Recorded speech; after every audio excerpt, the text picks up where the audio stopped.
Hi friends, ഇന്ന് നമുക്കൊരു chilli gobi ഉണ്ടാക്കാം. ഇത് നമ്മുടെ വീട്ടിൽ തന്നെ ഉണ്ടായ ഒരു ഗോബിയാണ്, കോളിഫ്ലവറാണ്.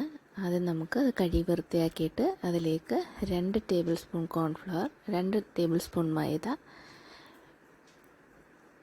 ഉപ്പ്, ആവശ്യത്തിന് ഉപ്പ്, പിന്നെ കുരുമുളക് പൊടി, കുറച്ച് മുളക് പൊടി, കളറിന് ആവശ്യമായ മുളക് പൊടി എല്ലാം കൂടെ ചേർത്ത് നന്നായിട്ട് മിക്സ് ചെയ്ത് ആവശ്യത്തിന് വെള്ളം ഒഴിച്ച് കുഴച്ച് ഒരു ബാറ്റർ തയ്യാറാക്കി നമുക്ക് അതിനെ കുറച്ച് നേരം റെസ്റ്റ് ചെയ്യാൻ വേണ്ടി വെക്കണം.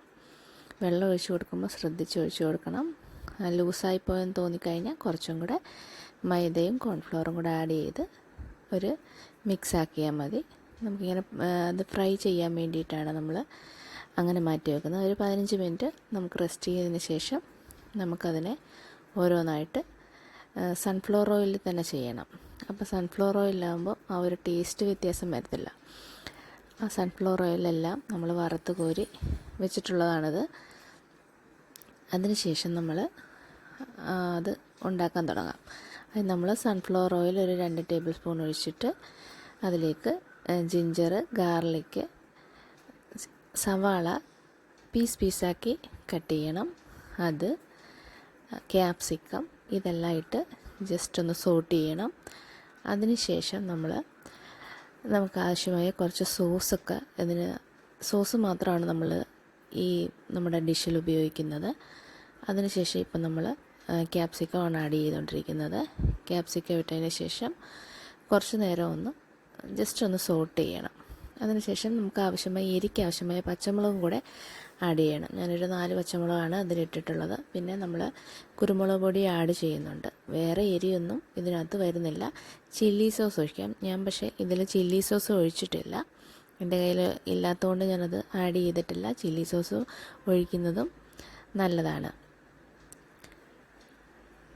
ഇതിപ്പം നമ്മൾ സോയാ സോസും ടൊമാറ്റോ സോസുമാണ് ആഡ് ചെയ്തിട്ടുള്ളത്.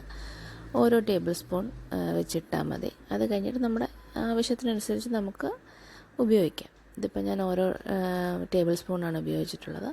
അതും ഇട്ട് ജസ്റ്റ് ഒന്ന് കുറച്ച് നേരം സോട്ട് ചെയ്ത് വെക്കണം. അതിനുശേഷം നമുക്ക് വേണ്ടത് ഇതിൽ ആഡ് ചെയ്യാൻ വേണ്ടിയിട്ടുള്ള കോൺഫ്ലവർ നമ്മൾ കലക്കണം. ഇതിപ്പോൾ എരിക്ക് ആവശ്യമായ കുരുമുളക് പൊടിയാണ് ഞാൻ ഇട്ടത്. ഇതാണ് കോൺഫ്ലവർ. ഒരു 2 ടേബിൾ സ്പൂൺ കോൺഫ്ലവർ കുറച്ച് വെള്ളത്തിൽ കലക്കി ലൂസാക്കി വെക്കണം. ഒട്ടും കട്ടയില്ലാതെ കലക്കി വെക്കണം. അപ്പോൾ ഈ കലക്കി വെച്ചിരിക്കുന്ന ഈ കോൺഫ്ലവർ നമ്മൾ സോട്ട് ചെയ്തേക്കുന്നതിൽ ആഡ് ചെയ്യണം. ആഡ് ചെയ്തിട്ട് അപ്പം കുറച്ച് വെള്ളവും കൂടെ ആഡ് ചെയ്യേണ്ടതായിട്ട് വരും. കാരണം പെട്ടെന്ന് ഇതങ്ങ് കട്ടയാവും. കട്ട പിടിക്കാതെ തന്നെ നമ്മൾ ജസ്റ്റ് കുറച്ച് നേരം കുറച്ച് വെള്ളവും കൂടെ ആഡ് ചെയ്തിട്ട് ഒന്ന് അടച്ചു വെച്ച് ജസ്റ്റ് ഒന്ന് തിളപ്പിക്കണം. അത് കഴിഞ്ഞിട്ട് നമുക്കത് തുറന്ന് നോക്കിയിട്ട് അപ്പം ഉണ്ടല്ലേ ഒരു കുറുകിയ പോലെ ആയിട്ടുണ്ട്. അപ്പോൾ അതിലേക്ക് നമ്മൾ ഫ്രൈ ചെയ്ത് വെച്ചിരിക്കുന്ന കോളിഫ്ലവർ എല്ലാം ഇട്ട് ജസ്റ്റ് ഒന്ന് മിക്സ് ചെയ്ത് കൊടുക്കണം. അപ്പോൾ കണ്ട് കുറച്ച് തിക്കായിട്ടാണ് ഇരിക്കുന്നത്. നമുക്ക് ആവശ്യത്തിന് കുറച്ച് ചൂടുവെള്ളവും കൂടെ ഒഴിച്ചിട്ട് നമുക്കത് ലൂസാക്കി എടുക്കാം. ലാസ്റ്റ് കുറച്ച് മല്ലിയില കൂടെ ഇട്ടിട്ടുണ്ട്. അതിൻ്റെ വേണമെങ്കിൽ നമുക്ക് സ്പ്രിംഗ് ഒണിയൻ കൂടെ ഇടാം. സ്പ്രിംഗ് ഒണിയൻ ഇല്ലായിരുന്നു, അതുകൊണ്ട് ആഡ് ചെയ്തില്ല. അപ്പം ഇനി ഇതിപ്പം തിക്കായിട്ടാണ് ഇരിക്കുന്നത്. നമുക്ക് ലൂസായിട്ട് വേണമെങ്കിൽ കുറച്ച് ചൂടുവെള്ളം കൂടെ ഒഴിച്ചിട്ട് നമുക്ക് ലൂസാക്കി നല്ല ഗ്രേവി ആയിട്ട് എടുക്കാൻ പറ്റും. അപ്പോൾ ഇത്രയേ ഉള്ളൂ ഡിഷ്. എന്നിട്ട് നമുക്ക് വേറൊരു പാത്രത്തിലോട്ട് സെർവ് ചെയ്യാം.